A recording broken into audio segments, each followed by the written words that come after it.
So, what is reverse wholesaling?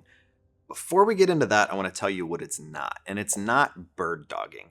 If you've heard that term, you know what I'm talking about. If not, I'm about to explain it for you. So, bird dogging is like the laziest thing you can possibly do.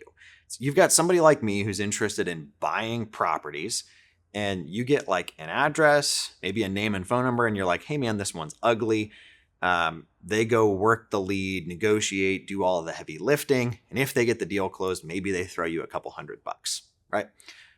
You don't really have any control. It's kind of like a maybe it pans out, maybe it doesn't. I hope that they pay me situation. With reverse wholesaling, what we're doing is more of the heavy lifting, but we're going to get paid a lot more money. If I can level with you guys, finding off-market deals is the hardest part of real estate. If you're like I was, you probably don't have a ton of cash and you're like, no, like the money is the hard part. There's tons of money that wants to be in the real estate market. So finding those opportunities, that's really where the skill set lies. And if you guys get this dialed in where you're able to buy something for less than what it's worth today, you're not ever going to be broke again. I've been doing this now for 5+ years. I've done hundreds of deals.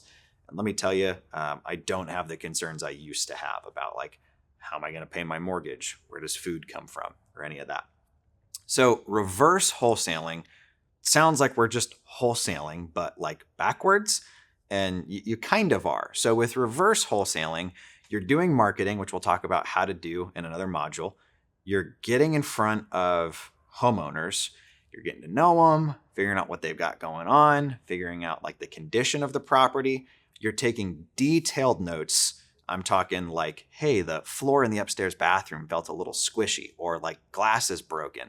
Air conditioning wasn't working, needs carpet, paint, the stove doesn't click on, right? That kind of information. And you're taking 50, 60 plus pictures, highlighting anything that doesn't look great to you. Like, hey, looks like the foundation has some problems. We'll talk about details on that in a little bit, but you're getting to know that person. You're compiling all of that info and you're sending it to somebody like me. And I'm going to talk to you about how to find buyers to reverse wholesale deals to in another module, but they're the one pulling up the address, analyzing the deal, running comps, figuring out how much it's worth, looking at your pictures and deciding for themselves how much work they think it's going to cost them to take on that deal. And then they're giving you a number. Hey, on this deal, it looks like I'm going to be at $225,000, right? Now, here's where you get paid. You're going to take that number. You're going to go back to the seller that you got to know, you spent some time with, you understand what they're trying to accomplish, and you're going to make them that offer, but you're going to build in margin for yourself. Now, important lesson here. When I was first wholesaling, I was making like no money. I was talking, I dropped $2,500 on marketing. I'd make $3,000, $4,000 on a deal that took me 45 days. I've got like nothing left to show for it. Till I called a buddy of mine, Frank. And Frank was always talking about doing these big deals, 10,000, 20,000, 50,000, right? And I called him. I was like, Frank, man, I'm struggling, right? I'm barely making any money. You're doing, one deal that's 2-3 times what I'm making in a year. How are you pulling this off? And I'll never forget Frank's advice, which is why I'm going to share it with you. He said, Ryan, you're a little bitch. And I was like, what? Like, who are you talking to? I am a real estate investor, right? And he says, no, hear me out.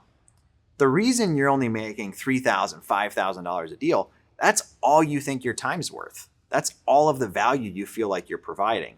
When you realize that you're getting somebody out of a bad property situation and providing somebody else with an opportunity to make tens of thousands of dollars, you're not going to be okay just making $3,000. You don't value the service you provide. So I got off that phone call. I was kind of in my feelings, right? I was like, well, that didn't help. I didn't call him to be insulted. But then I started to try it. I was like, okay, I've been trying to make $3,000, $5,000. Let me try to make $8,000. And I set that as my new minimum. So on that $225,000 house, the most I would offer that person would be like $217,000. If they say yes, I go under contract with them to buy their house, and then I assign, which I'm basically selling the paperwork, to my end buyer to close that deal out. So he goes and pays them $217,000. I get paid my $8,000 and I'm on to the next one, $8,000 richer. So that's kind of like brief overview of how this process works. There's still some gaps we need to fill in, like how do you find motivated sellers? How do you find people to buy these deals? How do you track it all to make sure that you're getting paid and they're not taking advantage of you or anything, which we're going to get into in the next modules.